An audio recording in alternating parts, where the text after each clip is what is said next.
Okay, so let's do like multiple submesh sculpt mode, because IMO, that's very important, like even more important because it's useful in a lot of ways.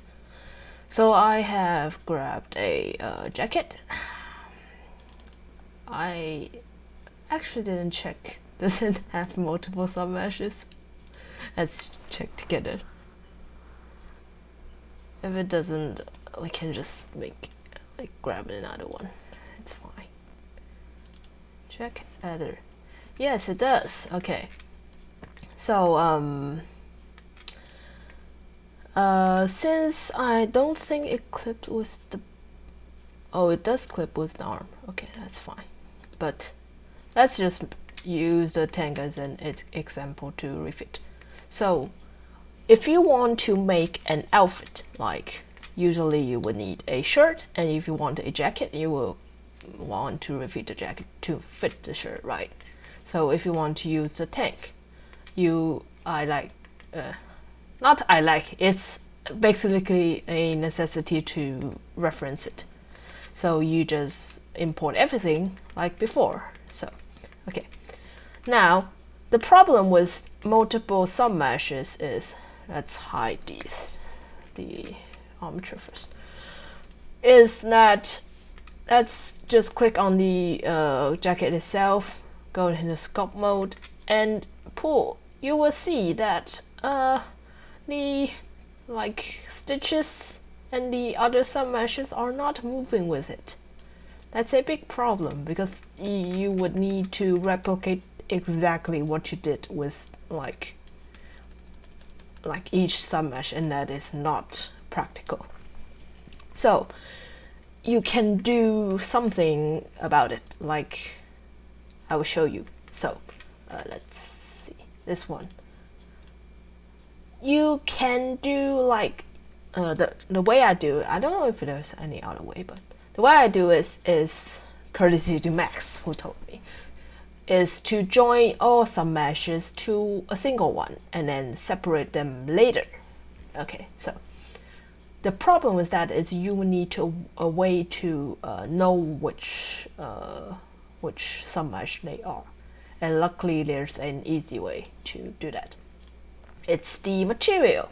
So each for Cyberpunk, it doesn't really matter because the material isn't baked in the mesh, but basically each submesh has a material assigned to it in Blender. If you did go into like rendering and stuff, you will know. So by default, they are all the same, like the same material. And what we need to do is to make the other submesh use their own material, and then in the end we can separate them. So I like to keep the submesh 0 the same, the default. And then what you need to do is click on submesh 1 and then click the minus to delete it, and plus, and then press new, because it only creates a empty material, new material. I personally like to rename them so I know what each thing are. So I just rename it to submesh 1 and then do the same to this. Submesh 2, not 2, 3 is 2, and submesh 3. Okay, now to join, like merge all of them, you would you can do it one by one, like press on the thing about Blender is you first need to press the mesh you want to join, and then click on the mesh you want to join to. Like for example, we want to have only the submesh 0, so we will need to click on submesh. What, actually, did I get it wrong? Let me try. I didn't. Perfect. Okay, so first click on submesh 1 and then control click on submesh 0, and then the short key, what is it called? The hotkey for joining is ctrl+j. It's very useful. And you also, I don't actually know what the proper way is, so just do ctrl+j. You can also join multiple. It's as far as I know, it's click on to join multiple. You need to click on the mesh you want to join to first, and then shift click on the last one, and then ctrl+j, still the same, and they will all be joined. So that's good, right? Now we have this one submesh, and with Sculpt Mode we can edit everything.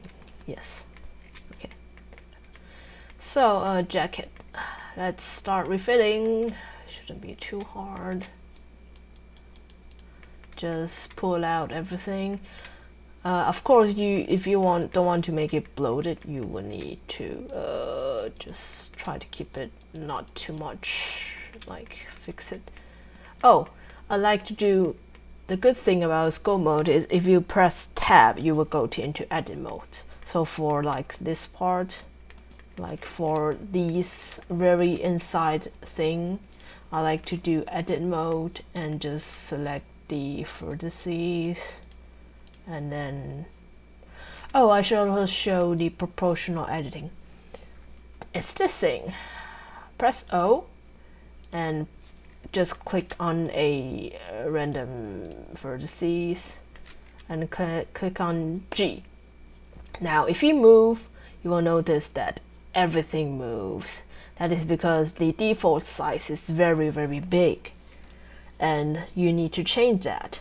So to do that, you press G and then scroll on your mouse wheel front, scroll in front until you see the circle, and this is basically the area of effect of your movement. So this is very useful for fine-tuning and like doing something similar to sculpting in edit mode, but just more precise. Yeah. So what I like to do is select all the vertices. You may have seen that I did the X-ray mode. This is very useful for selecting, like if you want to select front and end, you just grab and do that. It's the short key is Alt-Z. This is super useful for me at least, and you can go into the mode here. Yeah. Oh, forgot to mention the proportional editing shortcut is O. Okay. So I just do this and pull out, and you're done, right? Because the thing with these kind of like edges and stuff is if you use Sculpt Mode on them, you will pull out too much of the other stuff. So I like to be more precise on them. But for these like wider stuff, you can just use the Sculpt Mode. Like these, but like these creases, they usually isn't that great to use Sculpt Mode. Like for these, I don't even use proportional editing.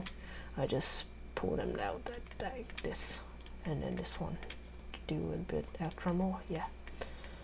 This one is difficult though. Like for real. Maybe I just pulled out everything. Maybe I chose the wrong jacket. I just picked a random one. I mean, this works, right? Yeah, the tab is really useful for quick switching up. I mean, this might also be a good to showcase my workflow maybe. Basically, the thing about Sculpt Mode is there's a 3D depth. So if you do like this and then pull out, you might have moved the area to the right. Like you may want to move it just outward, but you might have moved it right, like you can see it slightly moved right. So what I like to do is move the view so it's like directly horizontal to it, and then this way I won't move too much to the right. Like you can see I basically didn't move to the like sideways at all. Yeah, as is to make sure that your mesh doesn't move too much. Like you can see I basically always do that. Not always, but it's a good habit to have. Okay, let's see. The strip is kind of difficult. Why do you have the strip? So you don't need to always refit the jacket. You can also try to refit both sides, like switch between the tank and the thing, but since the inside is like more close to the body, I don't like to do that. And for some stuff you just like after modding the game, I can like for a bit more I can kinda understand why CDPR wants to fix clipping via just hiding submeshes because for if I'm lazy I would just delete like faces or vertices if it's a jacket outfit, like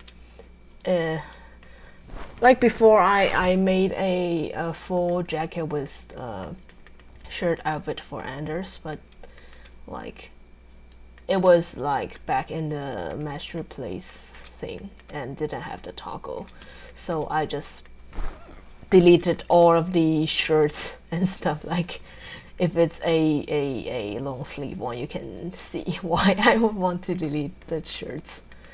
Yeah, I mean it works, right? If you don't see the thing underneath, because I spent like I don't know, probably a couple of days fixing the clipping. It was driving me nuts. Like because I was doing the Rich Joy toy to see if it has clipping, and that animation has a lot of wild movements. I think I might have just, maybe I'm a perfectionist, but I might have just chosen to do it too much. Yeah, keep in mind the thing. Like if I didn't fix this, it would still work, like, but it doesn't look great. So the ankle bit you need to check because it isn't as obvious as other clippings. Like this is very obvious, but if you do like the ankle one, it doesn't look good, but it also looks like acceptable, I guess. Okay. Almost. Okay, everything is fixed. That's quick, right? Sculpt mode is good. Now let's go back to object mode. Wait, did I fix this? I didn't. Ah, stop it. Okay. Yeah, sorry, of perfectionist me doing stuff. Okay, so go back to object mode. Now we need to separate the submeshes. So you have these. You also have these materials. Now this is the 0 one, and you select the submesh one. Go into edit mode. The hotkey is tab to just go into edit mode, but you can also control tab and edit mode. Okay. Now there's a select. Do select and see. This is submesh one, like selected. So to separate them, you do right click and separate and selection. It will get a new submesh. I like to immediately rename them because I might have forgotten what is what later. So just rename this submesh one. Do the same for submesh 2. Right click, separate selection and rename submesh 3. Select, right click, separate selection 3. Okay, so now if this is fine, like the first time it's fine to have this, and you can export it just fine, but I want to like have a tips for if you want to refit later, because sometimes even if you refit just fine in Blender, in certain poses and animation it will clip and you would want to like reference and fix more. So after you like separate them, they will still have all 4 of the materials. So if you need to merge again and then sculpt mode it up, you will need to leave only the material they have. Like if you merge everything like this and you select this, it will select everything. What? You okay. Sometimes it will select everything. Why does it work this time but not other times? This is weird. But yeah, there was one time that I didn't do that and then everything else is selected, and it's a bummer. So I had to redo my refitting. So just because this time works doesn't mean it will always work. So what I like to do is just delete everything else. Like this is submesh 0, so I just do this. Submesh 1, I delete all of them and only leave submesh 1. Do the same for this and this. And then if you merge these, you should be fine with selecting individual submeshes. Yes. Okay. Now let's revert. Now we can export it. Unhide the armature.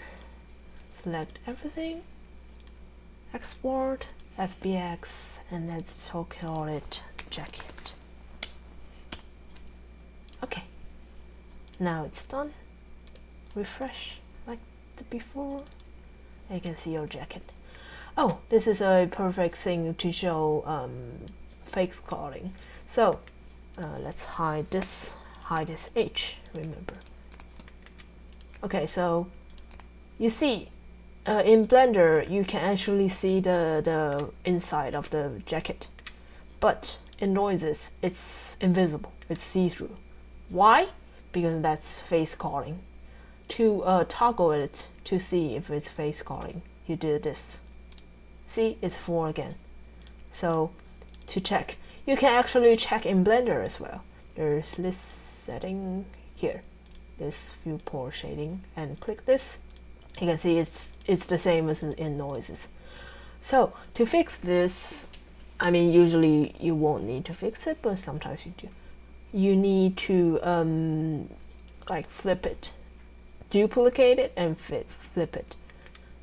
For stitches, you don't really need to matter because you don't see it on its own. So select the mesh itself, like the jacket submesh 0. Go into edit mode. Let's Alt Z to go into what's it called? X-ray mode, and select every vertices, like everything. And then you will need to duplicate it. Is there a thing? The hotkey is Shift D, and after you do that, you can move it around, but you will need to want to. If you left click, it will be where you put it, but that is not good. So you will need to Shift D and right click so it snaps back to the same place. And keep in mind, do not click on anywhere else because we need to select this thing. And mesh, go into mesh, normals, flip. And then when we go back to object mode, get rid of X-ray and backface culling, it will be fine. See? And then if we stop it. If we export it and see it in noises like so, it's good, right? So that's how you fix the backface culling. You don't always have to do that. It's only for stuff like if you hate seeing through stuff, or if it's like glasses or hair, right? That's kind of stuff. Yeah, you're done, I think. Okay, that's about it.